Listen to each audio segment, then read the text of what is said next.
Thanks to EA for sponsoring this video. Meta loadouts. When I say these words, you probably think of this, and not this, this, or this. Maybe this though. All of these guns were once the strongest weapons in Apex, and today I'm winning a game with 5 of the most iconic meta loadouts in Apex history to see if they still hold up in Season 17, or if they're trash. Know your place, trash! If you go on to enjoy this video, consider subscribing. I'm trying to hit 300k this year, and with your help, we might just do it. Now with that being said, let's get it. Wingman Peacekeeper. In Season 0 and Season 1, the Wingman was...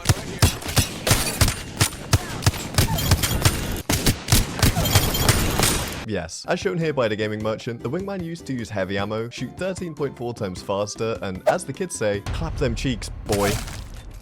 The PK was also good. Back in Season 0, this channel didn't exist. Back then I used to work in a grocery store stacking bread, had an actual real life girlfriend, and only played 2 to 3 games a day as Lifeline. Oh! In Game 1, I'd love to say I dropped in, found a Wingman and a PK, and got a big juicy win for you. Woo! But in reality... Please don't take the PK. No! Oh, this is pain. Please. Oh, yes! Oh, baby! Oh my god! I didn't do that. So when I landed on this Wingman in Gauntlet the next game, I knew I needed to make the most of it.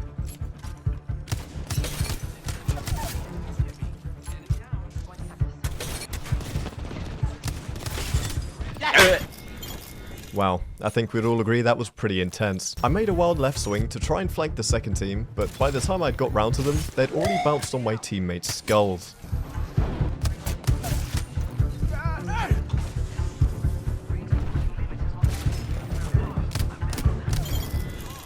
Yeah, don't worry, I'm here.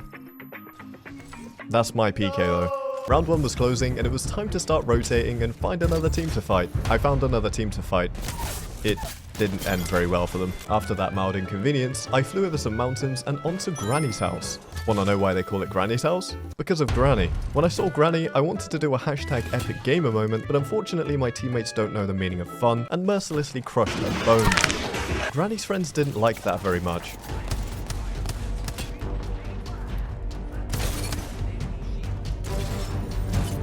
So I killed them and claimed my next quest item, Golden Body Shield. As Octane returned to us, I used my Zipline ZDS to spy on some enemies and line up some world-class Wingman shots. Oh, he needs some milk! Before deciding the only logical play from here was to full send directly on top of them.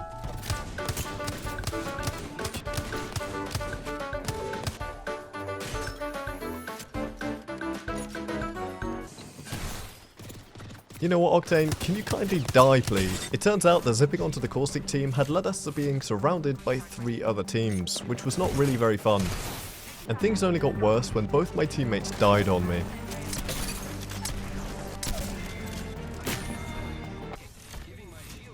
Yes, thank you, random sniping vantage. Very cool. The only option from here was to leave the area and try to regroup the team in a safe location. This is pubs though, so surely there'll be nobody out here lurking in the corner of the map. Oh, well at least we aren't being followed by that Caustic team.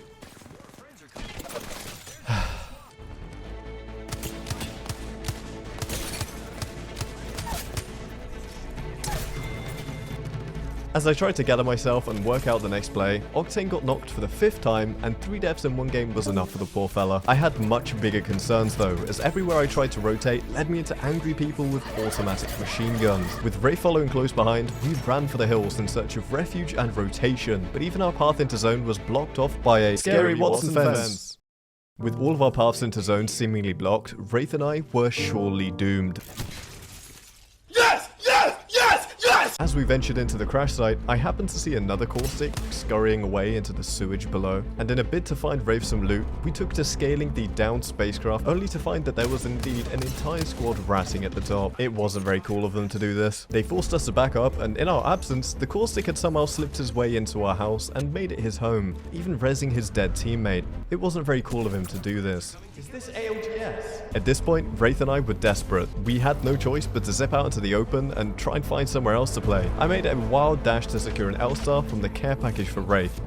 L-Star here. She didn't want it. Why didn't she want it? With our very limited resources, in a last-ditch attempt to try and salvage something from this game, we made a deep rotation into the edge of zone and waited for our chance to pounce.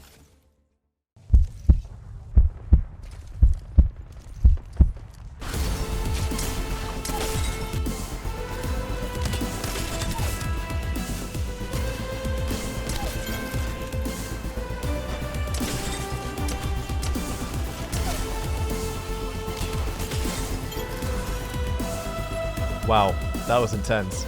You're so good. Nice job, dude. Yay. 5 out of 5 would rock the PK wingman in Season 17. Charge rifle. Charge rifle? Ew. Man, come on, really? The only footage I have of me using the charge rifle in Season 3 is this one where I reload it in ranks. As you can see, I was number 1062 cred at the time.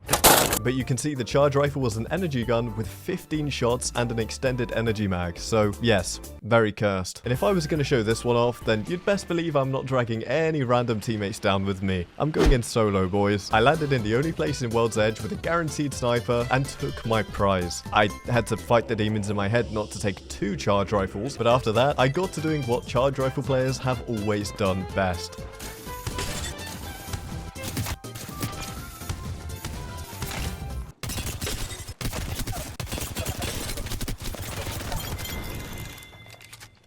Come on guys, comment below about how epic that was. Unfortunately, there were 2 big problems though. The vault wasn't meta in Season 3 because it didn't exist, so I'd have to swap it out as soon as possible. The other problem? That was way too much action for a small brain charge rifle player like myself. No, if I was going to be a Season 3 meta slave, then I would have to fully embrace the playstyle of a seasoned, veteran charge rifle user, which meant following 3 clear rules. Do not push. It could be unsafe. Be as annoying as humanly possible. I mean, that one's pretty easy. No fun allowed. Unless it's from 200 meters away, that's perfectly fine. Now, I could have easily fought these players, but what would Charge Rifle Charlie do? He would run away as fast as he could, I think. I didn't actually ask him, but while I was finding a safe distance to engage from, I saw some other players enjoying their game about 300 meters away from me, so I fired a few warning shots at them to mark my territory as my own, before returning my attention to what really mattered, the Wraith and the Pathy from before.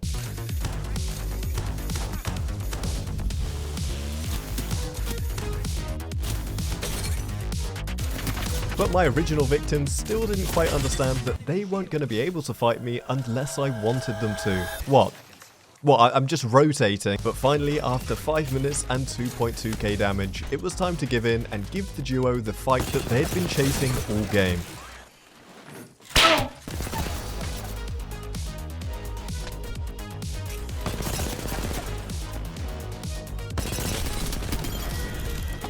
Yep. I bet they really enjoyed that. With a fresh 99 in the back pocket and the last 2 squads fighting, I wasted no time in pushing towards their shots. By the time I got there, it was just me versus them for the win. For some reason though, they zipped away from the fight. I don't know who would do something as cringe as that. So if I was going to win this game, then I'd have to remember the rules. No pushing, be as annoying as humanly possible. No fun allowed. That was an experience. Prowler. In the early days of Apex, the Prowler had a hop-up called the Select Fire, which meant you could switch from its usual burst mode into full auto mode. Here's a clip of me using it in Season 4 or 5 to win versus some of the top 10 Apex preds on Xbox. I'm not joking, everyone was really that bad, especially me. To test the Prowler, I hopped into Olympus and one-clipped a pirate. I know pirates like booty, but Loba's treasure is not for digging. I eventually found a Prowler, and Valve found her way back to the lobby along with Bangalore. This gun is pretty good. By the time I had rotated through the entirety of Turbine, my teammates were still somehow in Fight 9, Apex Pub's moment. You could argue that I should have waited for them, but that would be pretty bad content, wouldn't it? Really?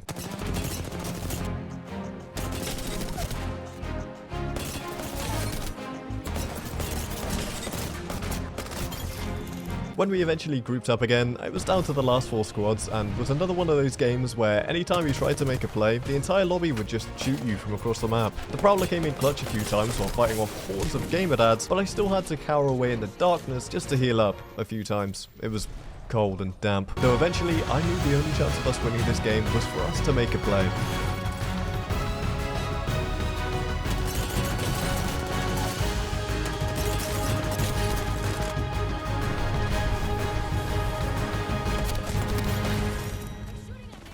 Is the Prowler meta? Yeah, not really, but kinda, I guess. It's alright sometimes. Spitfire Mastiff. In Season 8, we had a combination of the Spitfire meta, which I cried about in this video here, and the Mastiff Legends meta, which everyone else cried about pretty much everywhere, always. But why is that, you ask? Let me show you.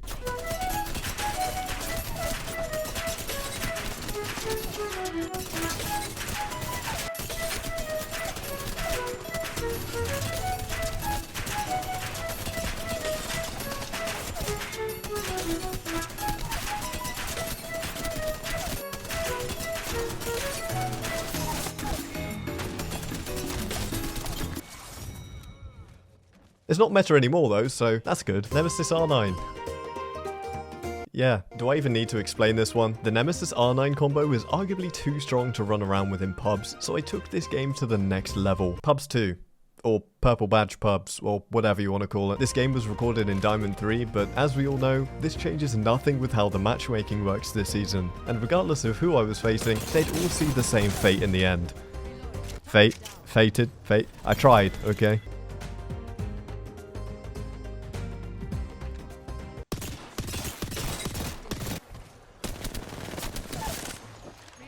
Okay, try telling me I'm not a Pred player after that.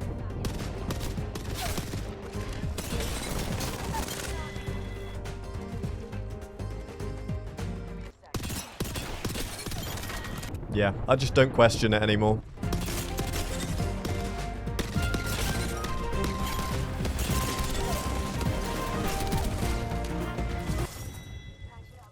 So yeah, that's fun. Check out the video on screen if you enjoy Hamburger.